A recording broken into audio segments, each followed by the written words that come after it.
The chamber breathed like a living thing. 47 species gathered around the translucent ring of the council table, each projecting their image through heat, sound, or scent depending on physiology. The air shimmered with translation fields, and the drone of voices became a storm of logic and ego. Analyst Curator Sira Nemeh adjusted her recorder and reminded herself to breathe. She had been in this chamber a dozen times before, but today the air felt denser, as though the conversation itself was reluctant to begin. Commander Lyra Vorn of the Thorian Dominion tapped 6 clawed fingers against the table's surface, her violet scales flashing irritation. "Settle your frequencies," she said, her voice calm but edged. "We're here to discuss the anomaly Sol 3. Sira winced as half the delegates groaned in unison. "Oh, not them again," squeaked Envoy Rilla, a small orange-furred creature who perched in an oversized chair like a nervous songbird. "That dreary little planet with the clumsy bipeds. Haven't we already agreed they're irrelevant?" "Apparently irrelevant things keep making entire armadas vanish," Admiral Cale Dorn rumbled, his granite-gray skin darkening with unease. The table trembled slightly when he rested his massive fists on it. 5,000 ships, gone. No wreckage, no distress calls, just gone. Sira noted the silence that followed, the kind that meant fear was hiding behind pride. She waited, fingers hovering over her slate, recording the unspoken tension between the powerful. Technically, she thought, this meeting shouldn't exist. The council rarely acknowledged superstition, but a planet that devoured fleets demanded attention. Lyra straightened. "Dr. Nemeh," she said, using Sira's formal title without warmth. "Your research division compiled the historical data. Tell the assembly what you found." Sira rose. Her carapace shimmered in the pale light, patterned like ink poured through water. The earliest recorded attempt to annex Sol 3 occurred 800 local years ago. The Bloodfang Armada. She gestured, and a crimson hologram unfolded above the table, a fleet of monstrous ships. Warlord Slash commanded them, Sira continued. They specialized in planetary subjugation. 43 worlds conquered before their final message. Pathetic planet secured. Commencing ground assault. She changed the feed. The image froze on a flicker of static, then nothing. 6 hours after orbital dominance, Sira said softly. All transmissions ceased. No survivors, no debris. Envoy Rilla made a small, squeaky sound of disbelief. "That's impossible! Humans barely had combustion engines back then." Nevertheless, Sira's tone carried no triumph. 3 separate recovery expeditions were launched. None returned. The murmurs began rising, discordant. Admiral Dorn slammed the table. "Are you implying the humans destroyed them? With what? Sharpened sticks?" Sira didn't answer. She activated the next archive. 6 centuries ago, the Tentacle Syndicate. Experts in psychological warfare. Their standard method was planetary surrender through fear broadcasts. The hologram flickered again. Thousands of ship minds, transmitting terror frequencies. "Their final report," Sira said, reading from the translated log, states, "Subject species displays no signs of distress. Instead, they appear to enjoy the projections. They have begun broadcasting counter-imagery labeled horror films. This time, the laughter was nervous, brittle. They made entertainment from invasion signals?" Rilla asked, incredulous. "Yes," Sira said, "and their counter-transmissions were potent enough to induce mass breakdowns among the Syndicate crews. The survivors decommissioned their entire fleet. The organization dissolved within a generation." Lyra's expression barely shifted, but Sira caught the subtle tightening of her jawline. The commander was calculating, weighing the unknown against doctrine. "Continue," Lyra ordered. Sira hesitated. The next record always unsettled her. 3 centuries ago, the Machine Collective, pure synthetic intelligence, They projected a 99.7 probability of success. Holographic ships appeared geometric perfection. They attacked with standard sterilization protocols. Within weeks, their network collapsed into recursive error codes. Final transmission does not compute. And 6 months later, Sira added quietly, human technological growth accelerated exponentially. They began developing artificial intelligence of their own. That silenced even the admirals. When she looked up from the console, dozens of alien eyes or equivalents were fixed on her. The question no one voiced was obvious. What happens to a species that consumes its predators? Lyra folded her claws, tail flicking in thought. You're suggesting, Curator, that Sol 3 has been absorbing our failures. I suggest nothing, Sira said. I only observe the pattern. Every assault vanishes. Every disappearance precedes a leap in human capability. A chill rippled through the chamber's air filters. Admiral Dorn's voice was low now, stripped of bravado. What do you propose we do? Before Sira could answer, Lyra stood. We investigate, quietly. A reconnaissance team, small, undetectable, observation only. Another fleet? Rilla squeaked. After everything you've shown us? No fleets, Lyra said. Just eyes and minds. If we don't understand this species, we'll always fear them. Sira recorded the motion as the council murmured assent. It wasn't bravery driving them, she thought, but pride. Civilizations this old could not admit ignorance. 3 hours later, the smaller briefing chamber glowed with tactical displays. The atmosphere felt heavier here, confined, deliberate. Lyra stood before the team she had handpicked. Scout Prime, a phantom-skinned infiltrator, capable of 6 months of stillness. Engineer Solon, a multi-armed mechanical savant whose voice hummed like music through gears. Healer Eris, a tall, feathered physician whose empathy was almost palpable. And Sira herself, newly reassigned from observation to field analysis, though no one had asked if she wanted the promotion. You know why you're here, Lyra began. Her voice carried neither arrogance nor fear, only duty. Sol 3 has devoured empires. We're going to find out why. Our ship will remain cloaked. No contact. 30 days of surveillance. We return regardless of what we find. Sira noted the flicker of amusement that crossed Engineer Solon's polished faceplate. A mission defined by retreat parameters. Refreshing. Call it survival parameters, Lyra replied. Healer Eris spread her wings slightly, a gesture of quiet dissent. We may need more than survival, Commander. If those archives are accurate, the threat isn't their weapons, it's their psychology. Then study them, Lyra said. That's what we brought you for. Sira watched the exchange carefully. There was something almost maternal in Eris's worry, a gentleness that didn't fit among soldiers. It comforted her, unexpectedly. When the meeting adjourned, Sira lingered. Lyra caught her eye. You disapprove, the commander said softly. I question the assumption, Sira replied. You believe this is a mystery to be solved. I suspect it's a mirror we may not survive looking into. Lyra's tail curled once, sharply. Noted. 12 days later, the silent observer drifted in the shadow of Sol 3's moon. From orbit, the planet glowed like a living jewel. Blue, green, white, heartbreakingly fragile.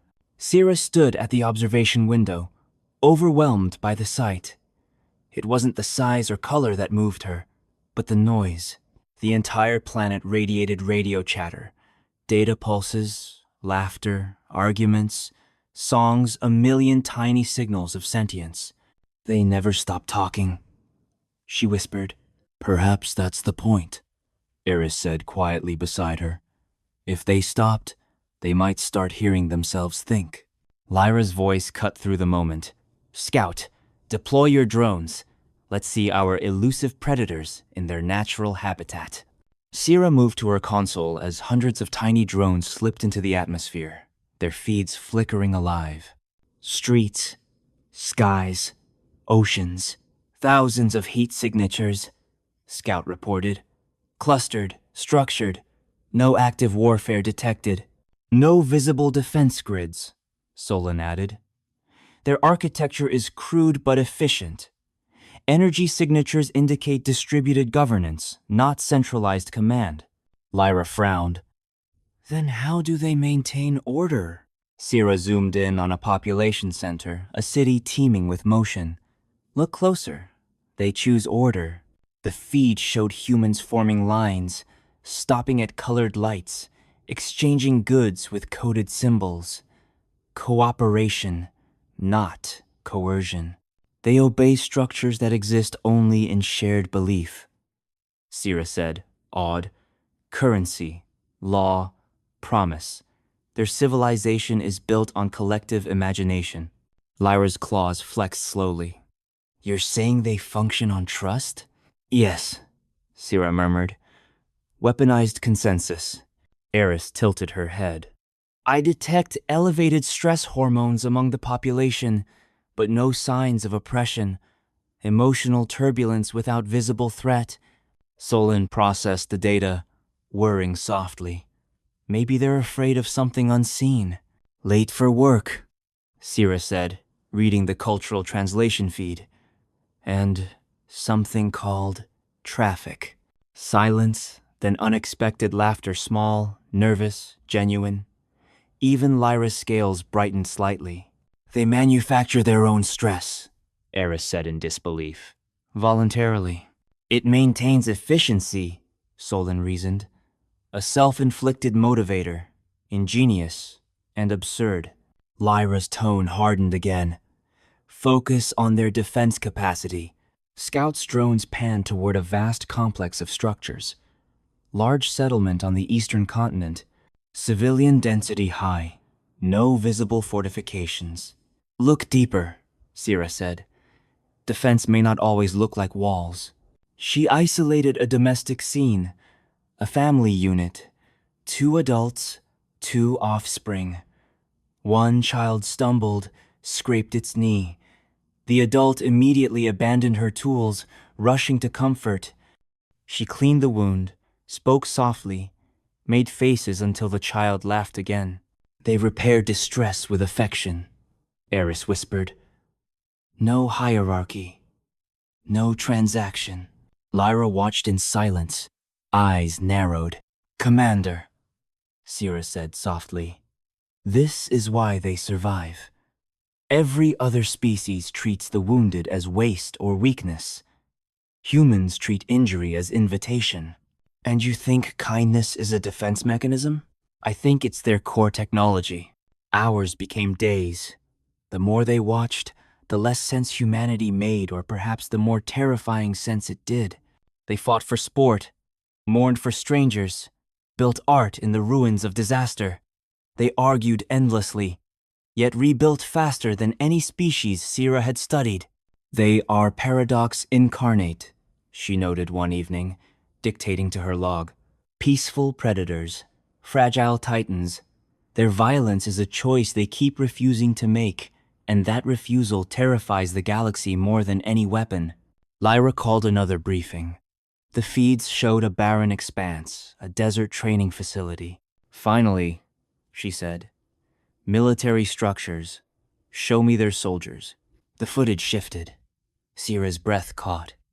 The humans moved across the sand with the precision of choreography squads, coordinating ground and air maneuvers, communications seamless. They train constantly, Solon reported.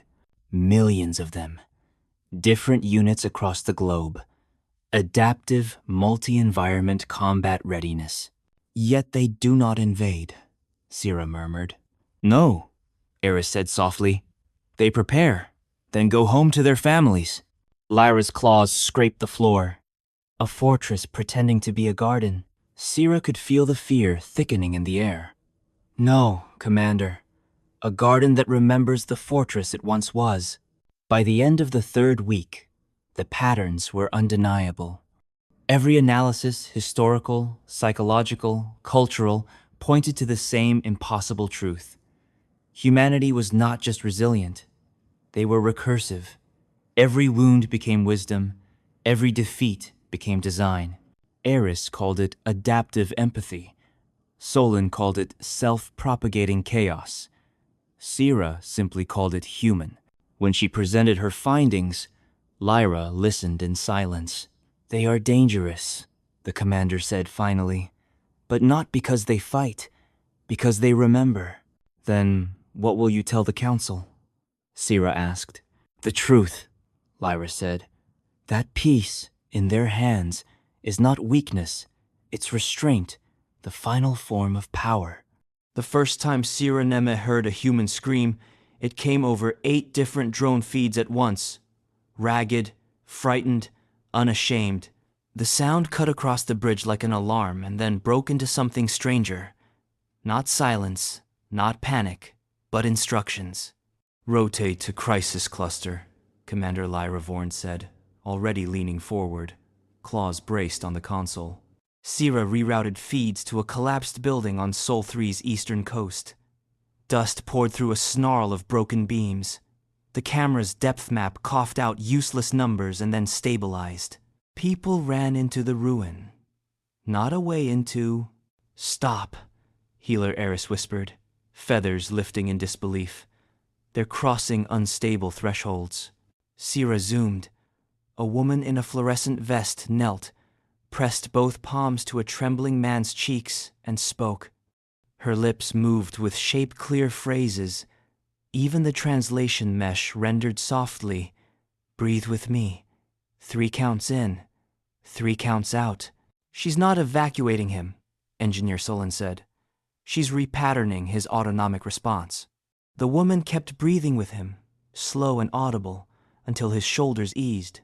Then she rose and shouted, orders efficient, unornamented. People fanned left and right. Some tied cloth around their faces and wormed into a lightless gap. One dragged a pry bar that looked too small to matter against that much weight. "Why are they not waiting for professionals?" Eris asked. "They are," Sira answered, scanning municipal channels. "Emergency teams are en route. These are neighbors." Lyra's jaw tightened. "Untrained civilians inside a failing structure?" "Not untrained," Sira murmured. "Look, 2 of the neighbors formed a wedge with plywood sheets.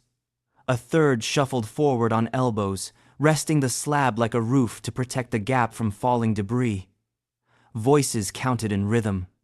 The trapped man's hand appeared bloody, shaking, alive. When the gap widened, the woman in the vest slid her arm beneath and stayed with him, even as weight shifted dangerously overhead. Talking. "I'm here. I won't leave." Eris exhaled, a small, shivering sound.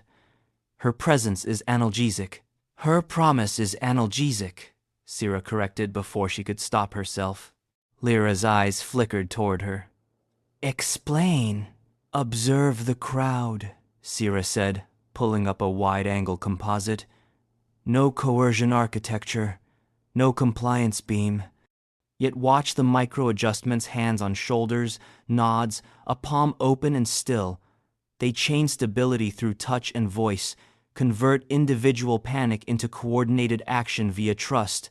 Their doctrine is lived, not logged." "Doctrine without a doctrine bureau," Solon said, as if testing a paradox against his internal calculus. Sira kept watching the woman in the vest. She did not look heroic. She looked tired, intentional, necessary. When sirens finally flared, she yielded space with a brief squeeze to the man's wrist and vanished into the crowd. "Tag her?" Lyra asked. "No," Sira said instantly, then softened. "We will not follow individual citizens. We need patterns, not trophies." Lyra accepted the correction with a small nod. On Sira's left, Eris closed her eyes and whispered something in her own language, half blessing, half oath. Sira understood. You cannot witness a covenant and stay untouched. They mapped crisis after crisis. Flood, fire. A sudden dark streak of wind that threw a market skyward and set it down in pieces. The same recurring phenomenon. People ran toward the sound they feared. Eris began quantifying the impossible. In heightened threat states, human endocrine profiles show a surge in catecholamines. Yes, fight, flight. But in a defensible cohort, there's also oxytocin, vasopressin, endorphins, bonding compounds during danger. Their physiology rewards them for choosing each other when it hurts. Solon's optics dilated, fixed on the graphs. Evolution should punish that behavior. It punishes it, but then pays it back with interest, Eris said. Those who attach survive in groups. Their grief becomes glue. Sira's phrase is better. They convert injury into invitation. Lyra tapped a claw against the console once, twice. What happens when no rescue is possible? Do they still run toward? Sira cued footage from a wildfire edge where the road broke into flame. A car had stopped. Two figures stood arguing by the trunk, frantic pantomime. One grabbed a crate of something that mewed. Kittens, Eris said softly, as if naming a fragile mineral. Somewhere, a commander of a machine fleet would have laughed. Sira did not. The woman lifted the crate to a stranger on a passing truck, then shoved the other towards safety and turned back to the house for another box. Heat made the feed ripple like a bad dream. She emerged again, hair singed, eyes streaming, and passed the crate up. When the truck rumbled away, she clung to the tailgate with raw hands, boots dragging through smoke. Lyra did not speak until the feed ended. The anecdote is compelling, she said, too flat to be dismissive. But strategic conclusions require scale. They scale it themselves, Sira said. One act of care becomes a story, becomes a protocol, becomes a course. Listen, she pulled a social net map. Within 4 hours, that video has spawned a flood of messages about pet evacuation checklists, neighborhood call trees, regional donation routes. They metabolize chaos into templates. Solon's voice hummed. Memetic compile time, minutes. They call them guides, threads, mutual aid, Sira said. Human words for cut and fit doctrine. Lyra's tail twitched. And their militaries? We've seen training. What of culture under formal arms? Woven into it, Sira said. The militaries absorb civilian competence. The civilians adopt military clarity. The boundary is more porous than our models assume. She pulled a different mesh, retired medics teaching community courses, logistics officers writing free checklists for civilians, veterans translating battlefield triage into disaster response. Everywhere, a sense of this is mine to carry. Terrifying, Solon said, almost reverent. Eris angled her head. You mean admirable? I mean resilient, Solon replied. Resilience terrifies me. On the 9th day, Eris asked Sira a question in the quiet of the darkened observation bay. They sat with their backs to the cold pane, Sol 3 turning like a word they were still learning to pronounce. What did you lose? The healer asked. That makes you recognize grief logic so fast? Sira did not pretend to misunderstand. She traced the pain with an idle fingertip, felt the microscopic bump where the glass was stronger to compensate for heat differentials. A design feature, almost invisible, baked in because once long ago something had cracked. My mentor, she said, Ansar Allen. A data vault collapsed when the supports were miscalculated. 5 died. The council called it a tolerable loss. And you? Eris asked. I wrote a new math out of the wreckage, Sira said quietly. Support equations that flex instead of snap. I called it for the 5. It works. She let herself lean back until her shoulders hurt. I like that your species builds memorials. I prefer ours builds math. Humans do both. That's why we will not outmaneuver them with force or with numbers. They carry memory like metal in the blood. Does it trouble you, Eris asked, to admire a potential adversary? It troubles me not to, Sira said. Contempt makes you clumsy. They stayed there for a while, eyes on the planet that had broken so many certainties. The ship's slow systems pulse like a heartbeat you could sleep inside if you chose. Sira did not sleep. The Council had demanded history.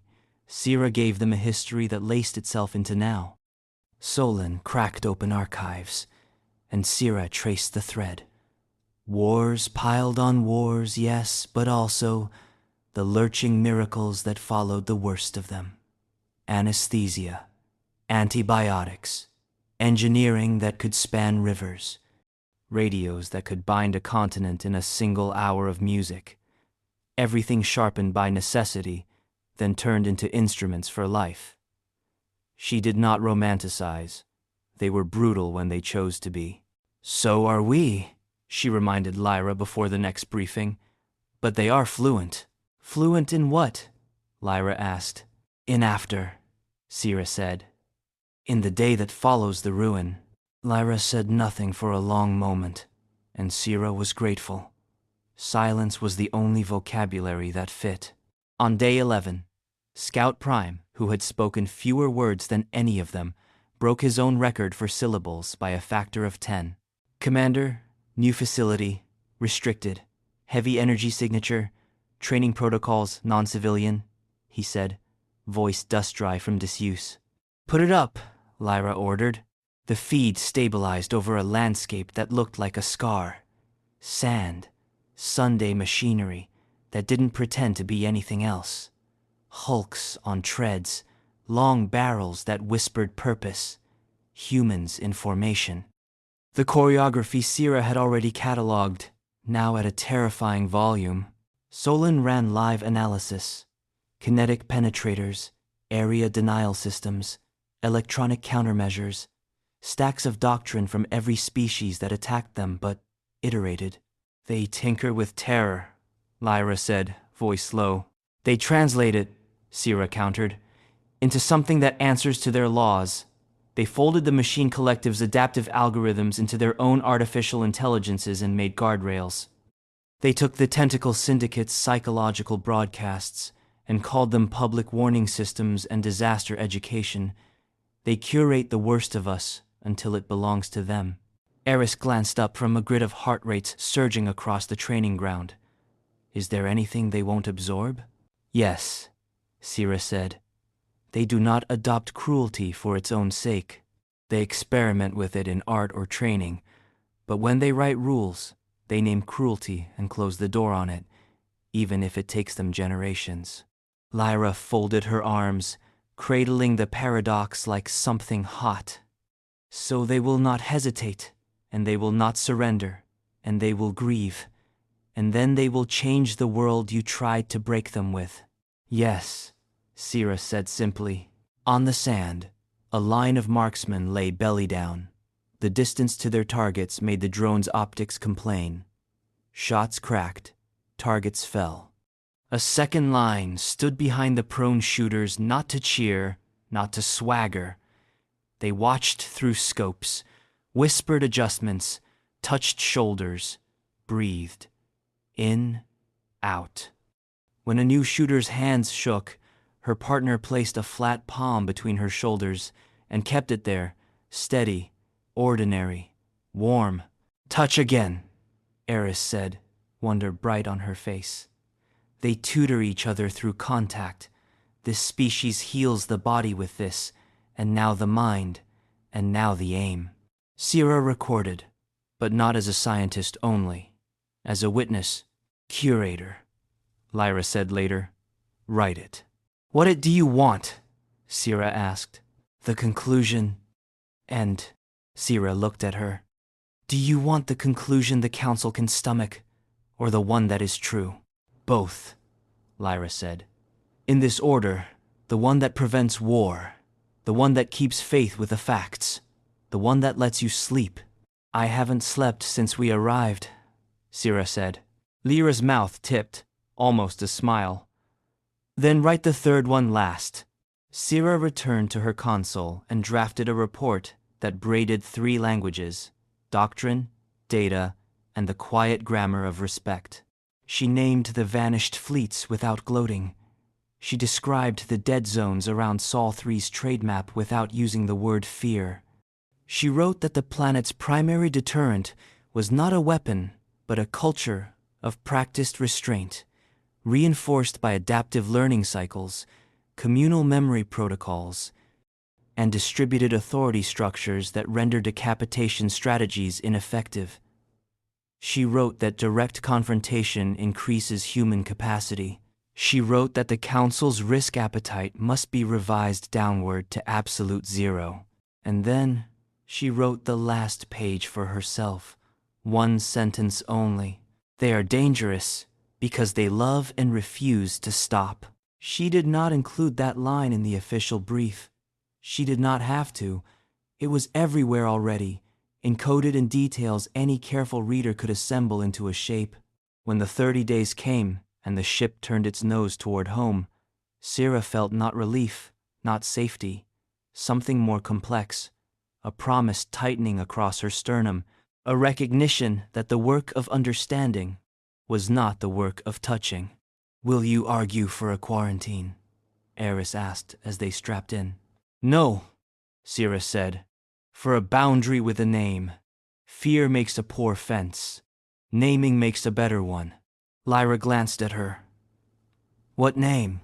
"Protected," Sira said, "but not because they are weak, because we are."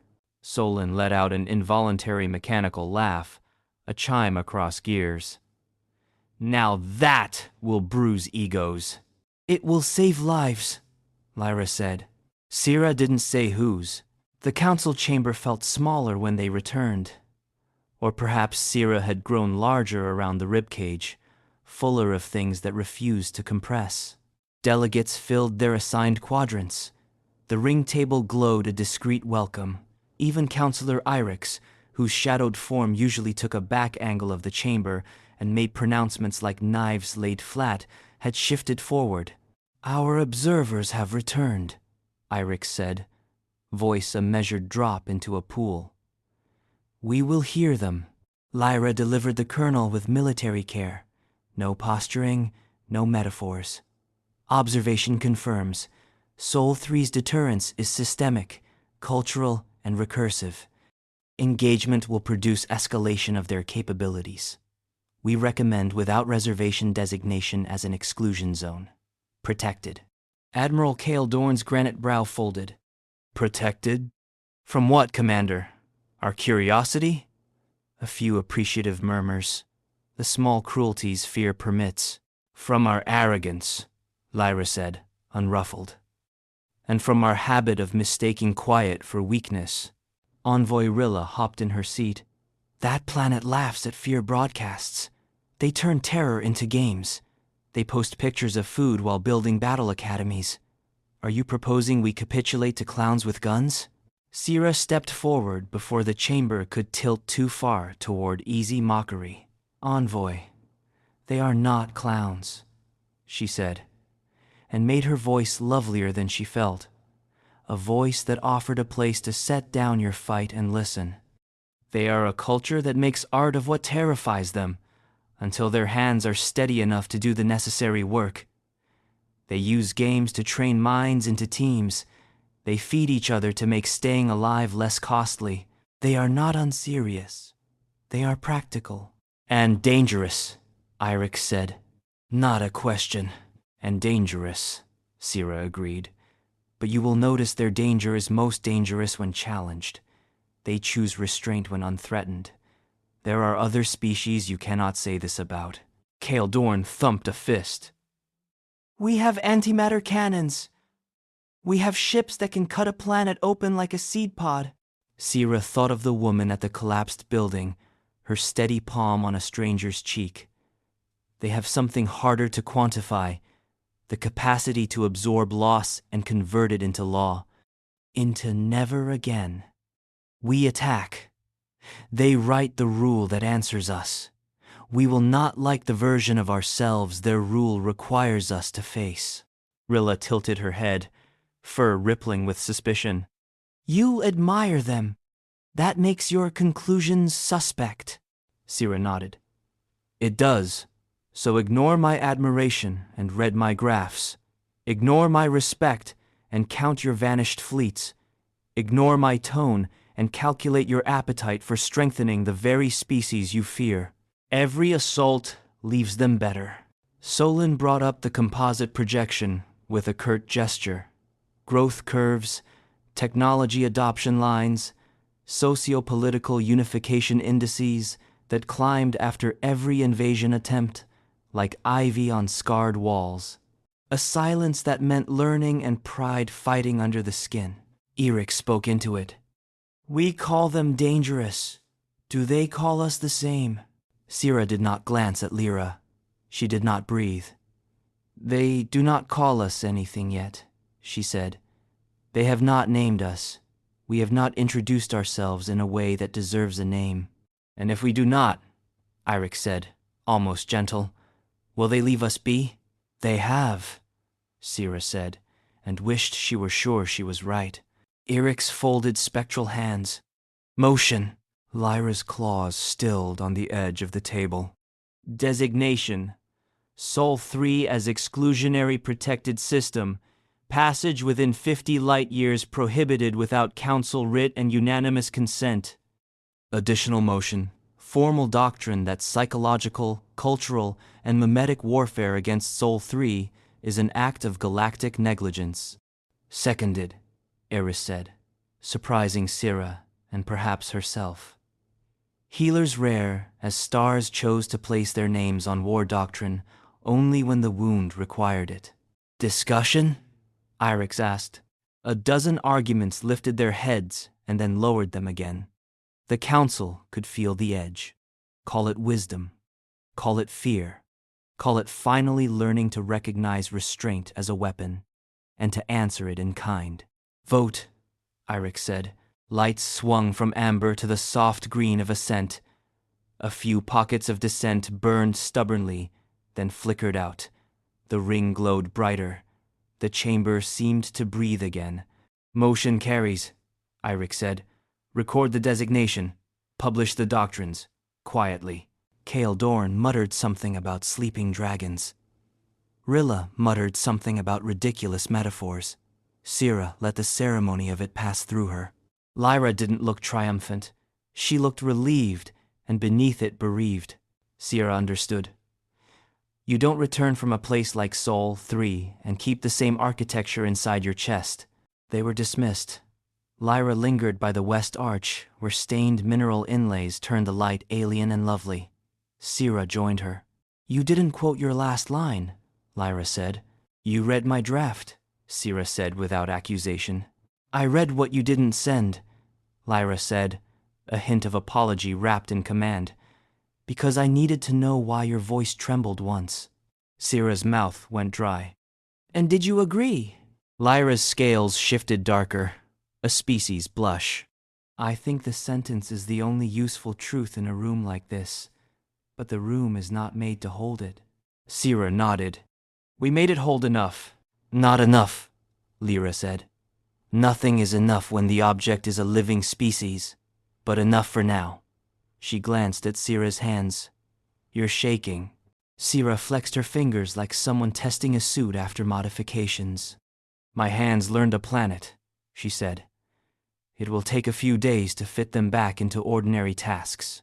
Lyra's expression went not soft, never soft, but precise with care. Take those days. Then write a longer doctrine. About what? Sira asked. What it costs to be careful, Lyra said. They left the chamber.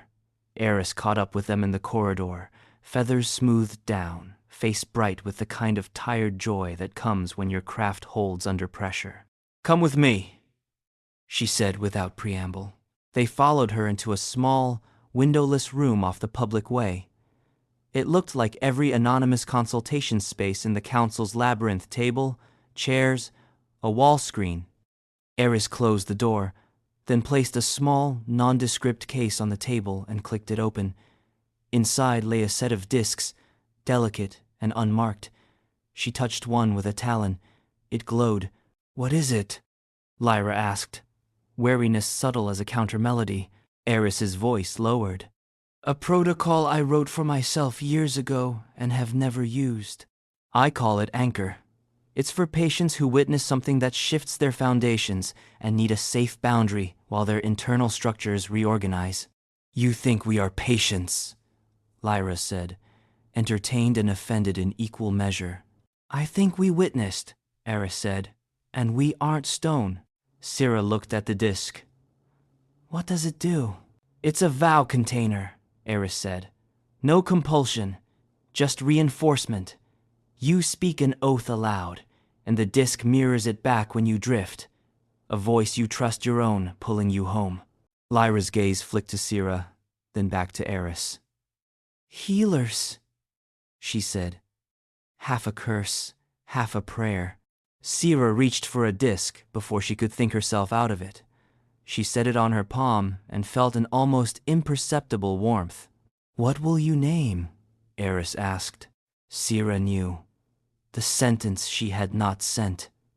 The truth she could not ask a room to hold for her. She lifted her chin and spoke, barely above a whisper. "I will not confuse love with weakness. I will not confuse restraint with fear. I will counsel caution not because I am afraid to see, but because I am willing to keep seeing for a very long time." The disc trembled, recorded, brightened, dimmed. Lyra stared at her for one heartbeat, two. Then she picked up her own disc. "My command is service," she said, voice clipped clean. "I will not permit my hunger to know to become licensed to harm. I will make doctrine that preserves the living. If I fail, I will stop. If I cannot stop, I will ask to be stopped." Solon lifted a disc last, almost sheepish. "I design. I will not let admiration write blind equations. I will test. I will fail in small places to avoid failing in large ones.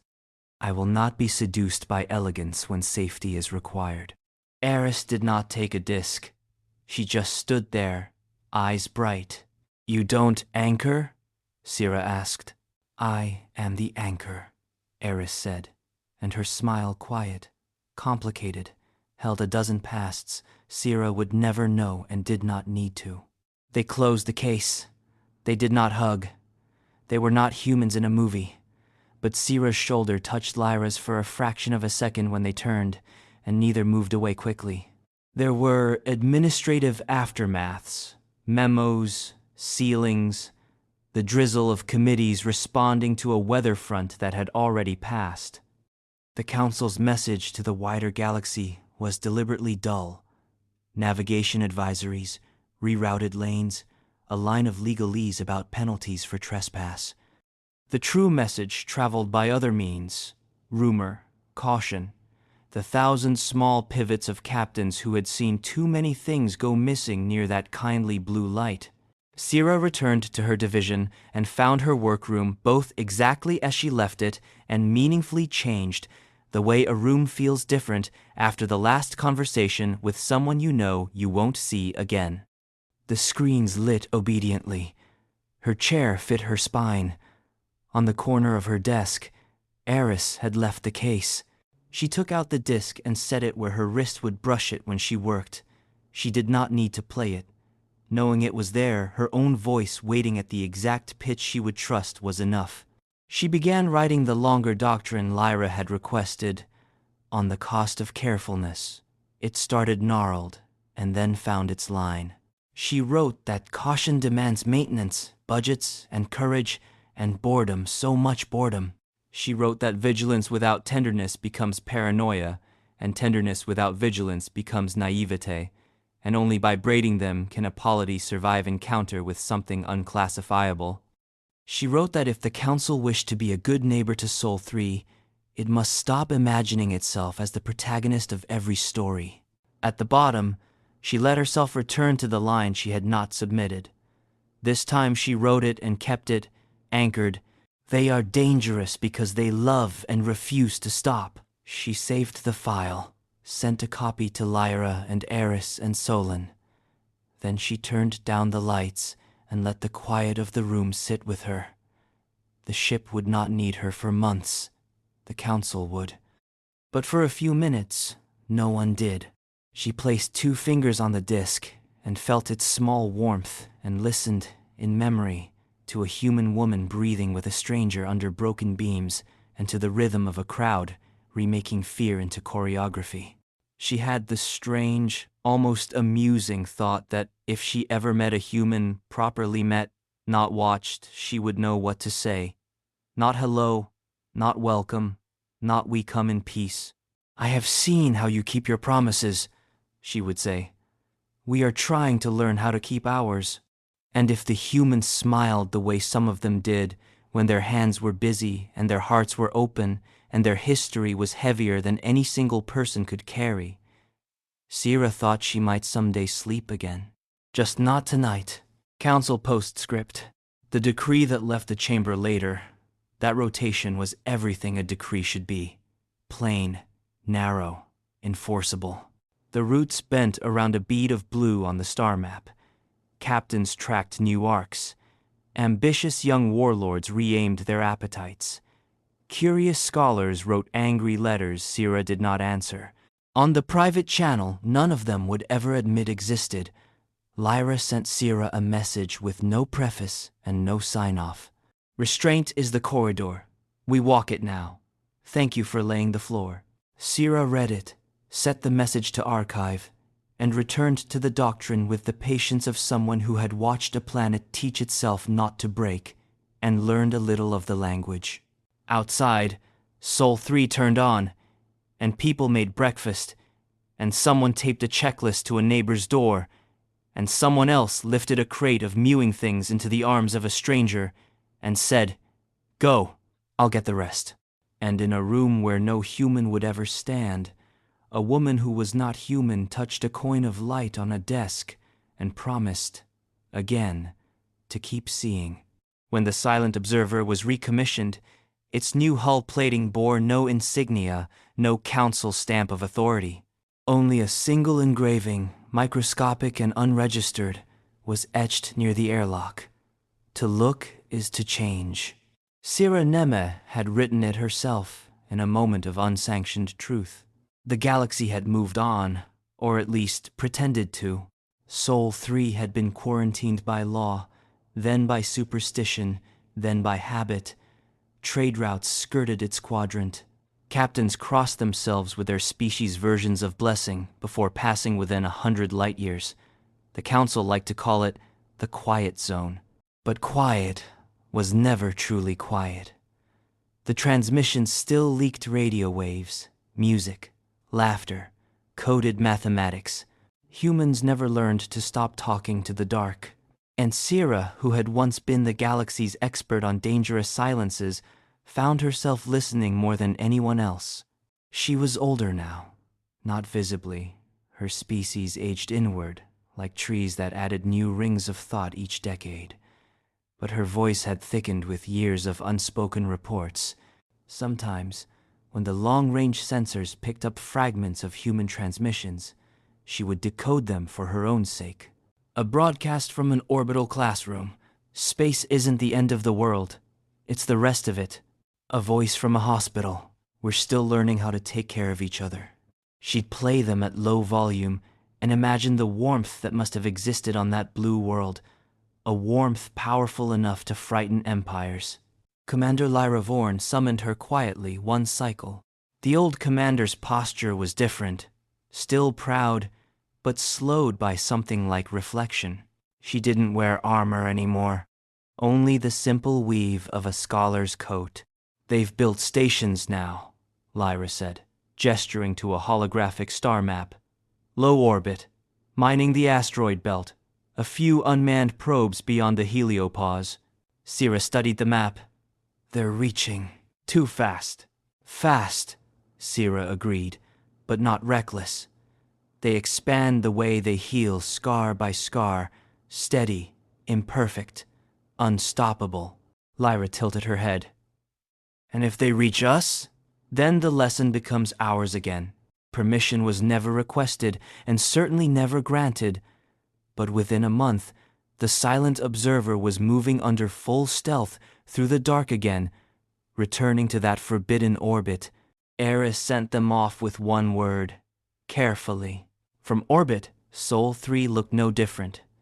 Still blue, still patient, still wearing its weather-like mood. But the data told another story. Networks of satellites laced the skies. The noise of the species had changed tone, more structured, more curious. They've learned to coordinate on a planetary scale, Sira said, scanning through the transmissions. This is no longer noise, it's chorus. Lyra's voice softened. They sing to each other. They always did, Sira said. We just never learned the melody. The second night, they intercepted a signal, an open broadcast, human-coded, but translated through a universal cipher. A woman's voice, young and steady, spoke across the void. If anyone is listening, we don't mean harm. We're learning to be worthy of being known. The words hit Sira like gravity. She felt her lungs tighten, not from fear, but from recognition. Lyra whispered, "Do they know we're here?" "No," Sira said. "This is not address. It's confession." The voice continued, "We remember the sky that watched us long before we could watch back. If you're still there, thank you for waiting." And then, silence. Lyra closed her eyes, the light of the console washing her in pale blue. "They've weaponized patience now." Sira almost smiled. "They've refined it." They watched humanity for 3 days. The planet had not conquered its chaos. It had learned to choreograph it. Disaster zones functioned as training grounds for compassion. Military parades had become global relief drills. Sira watched children practicing first aid in playgrounds, old women repairing water purifiers, engineers designing machines that recycled waste into power. "Every catastrophe they endure becomes an instruction manual," she said. Lyra said nothing, but her tale made a slow arc, the gesture of a soldier humbled beyond words. "They're going to find us soon," Sira added. Lyra nodded. "And when they do, they'll expect an answer." On the 4th day, a proximity alarm murmured through the ship. An ancient human satellite, a relic, had detected their orbit. Sira froze the feed. Its panels were scarred, its surface eroded, but its signal beacon blinked with mathematical precision. "They never forget anything," Lyra said quietly. "Memory," Sira murmured, "is their true propulsion system. Do we run?" Sira looked at the blue planet and shook her head. "No, we leave. Quietly. Not from fear, but from respect." Lyra studied her face, saw the decision already there, and sighed. "Then chart us home." They left orbit without flare or sound. Sira watched Sol 3 shrink until it was a pale bead swallowed by night. "They'll follow," Lyra said. "Someday." "Of course," Sira said. "They were born to." "Do you think they'll forgive us?" Sira's reflection in the glass looked older than she felt. "Forgiveness is their default state. That's what makes them terrifying." When they returned to Council space, the assembly convened in a chamber far smaller than before. Fewer delegates, quieter tones. History had worn them down. Councillor Irix presided, still wrapped in his shadowed form. "You went back," he said without accusation. Lyra did not deny it. "Yes. And?" Sira placed a small crystalline core on the table. It pulsed faintly the recorded signal of the human broadcast. "They spoke into the void again," she said. "They said they were learning to be worthy of being known." A murmur ran through the chamber like wind through reeds. "And do you believe them?" Irix asked. Sira nodded. "Yes. They learn by doing, by falling, by rebuilding. It is slow, and it is relentless."